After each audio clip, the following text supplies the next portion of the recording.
Dear diarrhea, diary full of shit. Just play along with myself and I, no one else. Yo, I'm so legit. I got up. I had to go tinkle, and I figured I'd make an audio presentation. I was just thinking for some reason.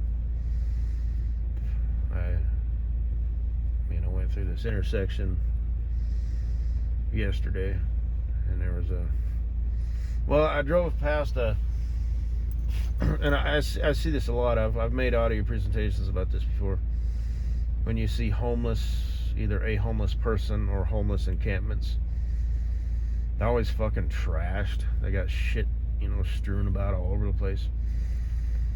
And at first you think, well, couldn't they at least keep that shit like in a pile or in order? Why do they have to look? I mean, it looks like a literal dump, a little miniature dump with a tent somewhere in it. And then I thought, well, just the fact that you're homeless means you're mentally not up to speed. You're not mentally retarded, but you can't function in society. You can't pay your bills. You can't hold down a job. You can't stay clean and sober. And a lot of people will say, well, that's a choice. Quit being a weak bitch. My future bestie Cool Breeze might in fact say something that sounds like something he would say. Because he's such a little prick. And he is. I'm not just saying that. Ignorant buffoon. And then there's people like Mr. Gorilla who are like, well, that's kind of genetic. And I'm leaning more towards that. Now, the nature versus nurture. Because that's kind of the general consensus. Is people are always like, well, it's nurture. And obviously it's both, but I think nature, like your genetic makeup or whatever, I think that's more of it.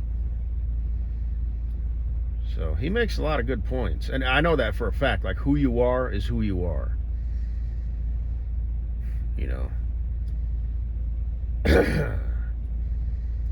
You can't change. If you're not a people person, you're not going to become a people person by forcing yourself to interact with people.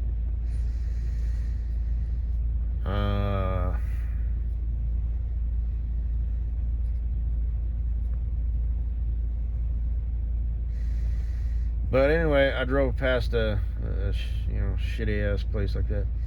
Then it got me thinking. I drove past it. I would have stopped and gave him some money, but I wanted to keep going. It's a short light. And it got me thinking of one time. This is several years ago with my other company.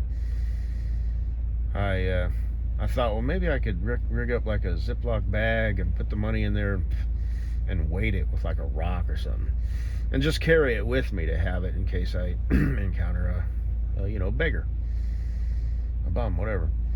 And sometimes there's just people who are in hard ways. Like I remember one time, it was me, my aunt, and my grandma. This guy had a sign, and my grandma handed him like $20, or maybe it was even 50. And he's all, thank you very much, ma'am. I can pay my rent now. And he walked back inside. And I thought, me being me again, it's like, well, you're a little bit higher up. You're stupid, but you're at least functioning. Instead of, I mean, I don't know his situation, but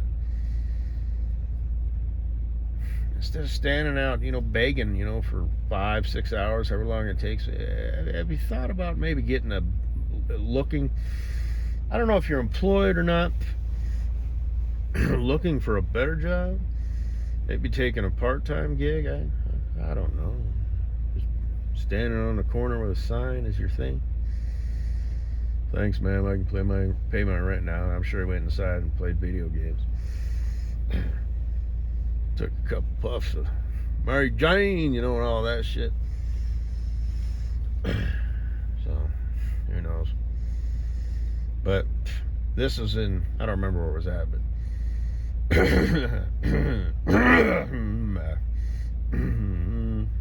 apologize. apologize for that.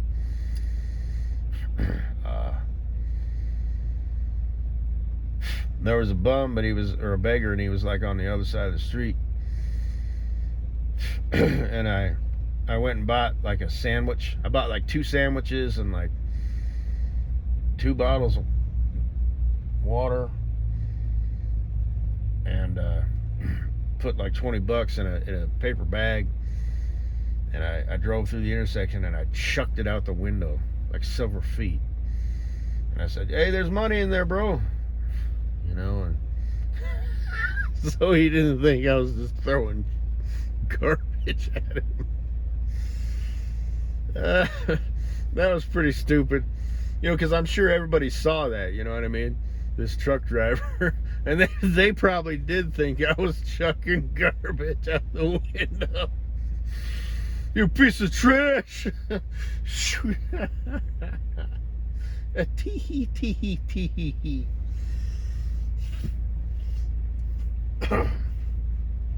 Anyway, and like I said, with my other company, you know, I saw a bunch of weird shit. I used to pick up hitchhikers, and I've talked about it before. You know, the guy who was plumb fuck crazy, a murderer, half cyborg, you know, wandered the wilderness, employed by the government to document bugs. Come on, man. That's the funniest thing I've heard in my fucking life, mate.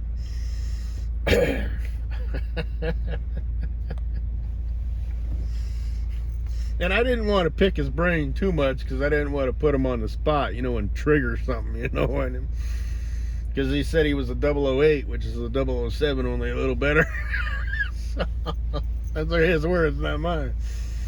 Actually, I think I may have said that. I don't remember, but yeah, he said he killed another spy, so that means he killed a bum. I had this man in my truck with me. But yeah, I don't remember where I was taking him, but it was at least a 2-day ride. Crazy motherfucker.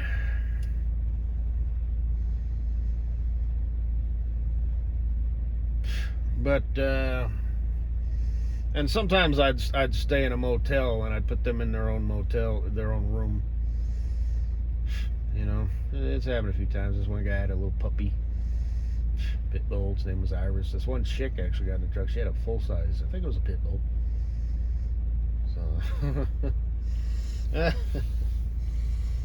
I remember just whatever. I said something. I don't know, something about a motorcycle, and I'm all, "Have you ever hitched a ride on the back of a motorcycle?" And she's all, "Well, I have the dog." And I just looked over and smiled. She started laughing. But I should have said, "Well, you could throw it over your shoulders." But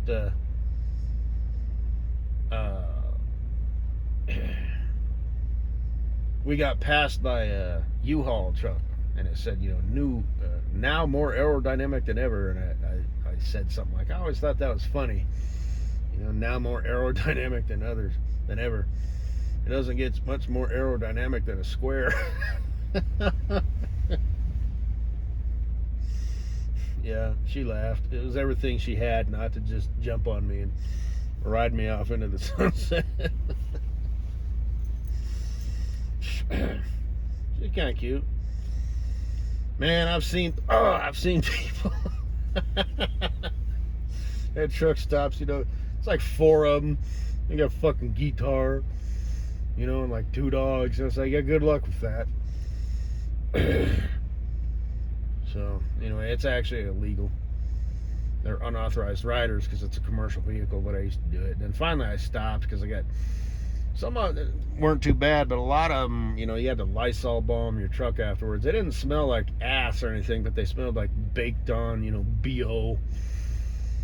You know, whatever. Yeah, I've had a lot of interesting people in my truck. Road people. One guy, his name was Brody. He was a fire juggler in a carnival. He was going up the Burning Man festival. No shit. So. Oh, yes, indeed. But,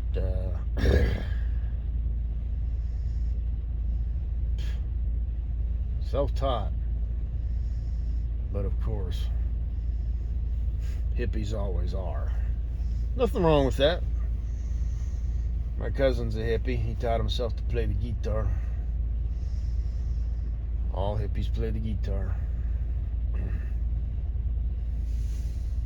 Took him a while, you know, but eventually he could, you know, he could strum on that shit.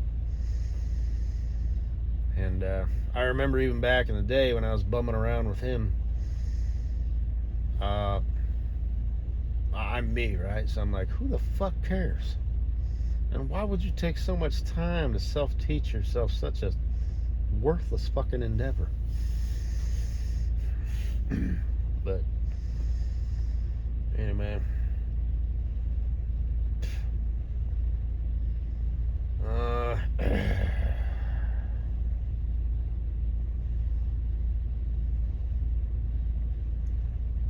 But I digress. That reminds me of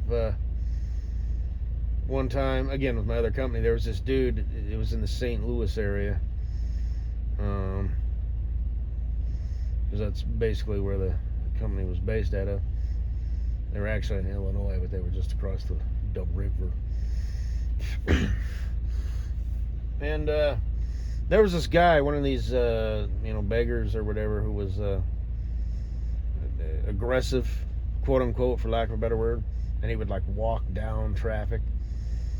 You know, he was like would engage with you in conversation. I always gave him $2, and he'd like give you a salute, you know, and I appreciate you, sir. Hey, keep it between the lines, the shiny side up, you know, this, that, and the other. And he was right, a little mentally off, right?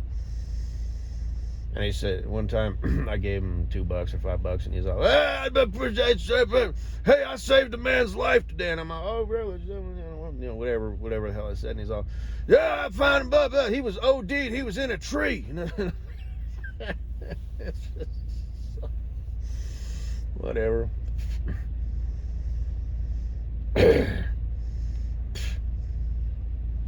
Yeah. I remember I was taking a cab ride because whenever my truck was due for service, I'd take a cab ride to the motel, order a pizza and stare at the ceiling and watch ASMR. Not once did I ever turn the TV on. That was my routine. I worked for that company for 9.5 years. So about once a month, I'd turn that truck in, go to the motel, and just come back the next day and get my load and get the fuck on out of there. Long haul. God, I love that company. I love that work, man. Like I said, I'm alpha widowed from that company. You know, just, you know, there was no culture, you know, that it was marvelous. It was glorious. Like I said, people swore, you know, in the office, and all the shenanigans I used to engage with, you know, with the shop and stuff, you know. Oh, it was just glorious. You know, I'd take my truck and trailer home, you know, loading it to keep my shit in it, you know, load it up the night before, you know, just, I was always happy. I felt like refreshed, you know, driving down the drive, you know, and just the truck, you know, and it was a normal, it was a 10-speed, and the steering wheel was a little bit thicker, and it was a long-nosed Peterbilt, you know, dual stacks behind the doors, and just looking out over that hood, driving down the driveway and pulling out there, and, you know, rolling through them gears nice and easy, you know, and had lights all down the trailer and whatnot. I didn't have any on the truck. You could have put them on the truck, you know, like custom, you know, under the doors and sleepers and whatnot, but I never got around to it. I had the prettiest truck in the fleet. It was a pastel purple, and up close it had like glitter in it. Oh, fuck. I remember one time I got pulled into a scale. I looked up, it wasn't even my turn. They were pulling people in random, and he chose me instead. And he's all, is that your truck? Well, no. He's like, it's a company truck. He's all, do you know the owner or something? So it was a pretty truck, man. It was fucking awesome. So, and I loved that job, man. But I wanted to come off the road, and now Don't get me wrong, I like the pay and I like the schedule, but everything else about this job, it is bullshit. The people are bullshit. Like when I mean, there's a few drivers that I talk to and whatnot, but I don't like the culture. There are some fucking punks who drive for this company too. I'll tell you. There's some fucking weenies and weasels. There are some smug motherfuckers. There's some dumb shit motherfuckers. Like, I call him Fork Boy. I still know who he is. There was a meeting way back when, and he's all, it'd be nice if these trucks had like plastic forks and stuff in them. You know, it was everything I had not to jump across the table and slap the shit out of him. It was like for newbies, you know. It wasn't one of these meetings like we do now. It was like, you know, first year people, right? So we were like in this little room, and there's like 6 of us, and this goddamn motherfucker, you know, his mama's wiping his ass and his nose until he was 16 goddamn fucking years old. Told him he was a winner and he had something to offer to the fucking world. You know, so